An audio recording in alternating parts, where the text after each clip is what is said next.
Quilty is brought to you by Baby Lock. Baby Lock sewing and long arm machines. From piecing to long arming for the love of sewing. Aurifil. Aurifil Italian thread. Perfectly suited for all your quilting projects.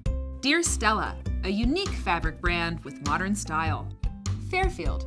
Together, we can make beautiful things. Hovels Sewing. Cut to the point with Hovels Sewing. Moda. Make something quilty with Moda fabrics. Northcott. Cottons that feel like silk. Omnigrid. Providing quilters with specialty rulers and accessories for over 30 years. Time for Quilty. I'm Mary. We got to get right into this thing. So much to do. Okay, so today let's take a look at this special ruler. This is a 60-degree diamonds ruler by Fons and Porter and Omnigrid. Love you guys. Love you, mean it. These numbers here, as usual on these tools, we show them all the time. These yellow numbers show you what sized finished shape, in this case, you have. On the side, strip width tells you what size width of strip you need to cut, okay? Today, and let's take a look at this little guy. So you could make a really cool quilt, almost like it's a strip quilt, but it's got diamonds as your pieces to make your rows, your columns. I think it's very cool. I mean, you can make a strip quilt with just straight across rectangles, but this is pretty rad. The thing is about this is that you have a couple things you gotta watch. And the first thing is you have to watch how you join one diamond to another, okay? I'm gonna remove these for a mo. So we need a strip. I'm gonna cut a 5.5-inch strip today to yield a 5-inch finished diamond. Shine bright like a diamond. Rihanna probably doesn't know she was on a quilting show, but I just sang a little Rihanna tune. I should tell her. Okay, 5.5-inch. Oh yeah, this is the size of my ruler. How handy. Okay. So I have a 5.5-inch strip. Fabulous. Then I place my ruler down. See how that goes? Well, I'm going to turn it this way. See how that goes? 5.5-inch strip, lines right on the bottom. The top is up here. Okay, let's do this. I can move it all the way over here. And cut this thing. Okay, I'm gonna move on. So I cut my diamond, then I keep moving down the strip to cut my diamonds, and I get these guys. Whoop. These guys. Okay, I use some adorable Dear Stella fabric for this little demo. Okay, got my pin marks in there. Sorry about that. Okay, so now this is like, okay, what do? We gotta join these together. But you don't just line them up with each other and join them.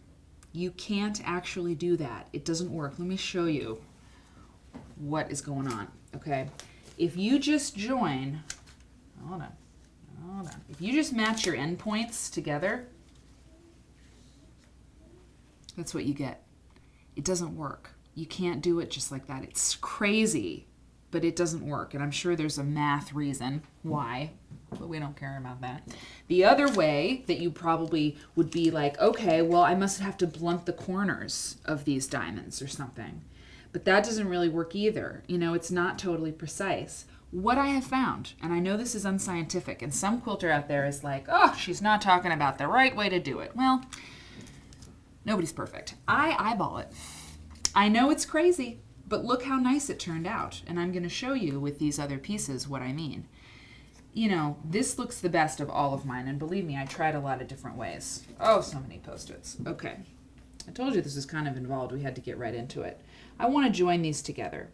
What I'm going to do is I'm going to put these together, and I am going to make sure that I have little dog ears hanging off the side.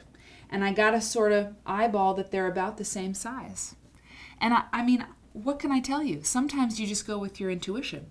And this is how you join them. And so you could put a pin in here, I probably would, and take it over to my sewing machine and sew them, which is what I'm going to do right now, okay? And then we're going to move fast. Well, yeah, we just gotta keep rolling here. And I'm going to zip through this guy. Now you got to keep your fingers, you know, on this thing. You don't want a lot of motion spreading your pieces apart. Be careful. Okay. Got my thread. And let's see how I did. Okay, let's see how I did. Gosh, I hope I did okay. Just gonna press this. Press it open, and then we're gonna, oh yeah, baby!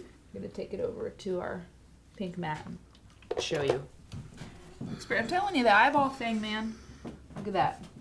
Look at that corner. Lines up really nice. And you cut off your dog ears, okay?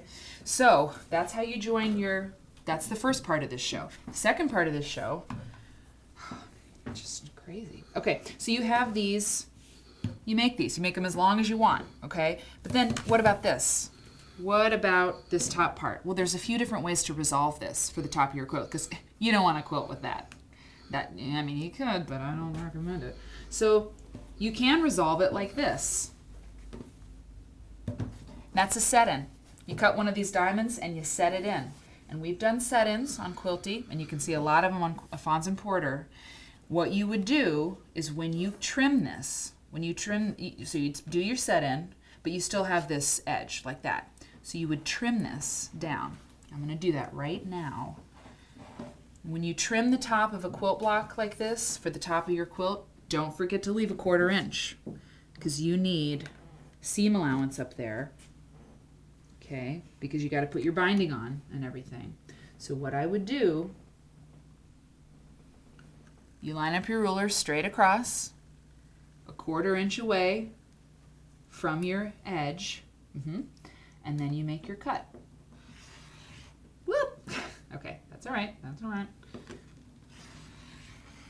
Okay, and then you get something a little like that, which would be a pretty cool top to your quilt, okay? It's pretty cool. My cut wasn't the most amazing I've ever done, but it's all right. So that's your top. You do that for, do twosies and finish it like that. Now, it's not the only way you have to do this. You could trim it like this, okay? Don't worry about setting this in, okay? This is the one other way I'm going to show you today. So I'm gonna put my ruler down. I need a 1/4 inch. Well, I can kind of trim it however I want. Yeah, I can trim it however I want. So I'll trim it with 3 inches left on the top. Just be consistent. Choose like, okay, I'm gonna trim the top at 3 inches from the bottom or whatever. It should be apparent when you do this. And give it a slice. That's waist. And that's the top of your quilt, okay? So you don't have to do set-ins if you don't want to. They're kind of easier if you do them by hand, honestly. And just for fun, I'll tell you that if you had this, I was so proud of my set-ins, I gotta show you this. It's pretty good.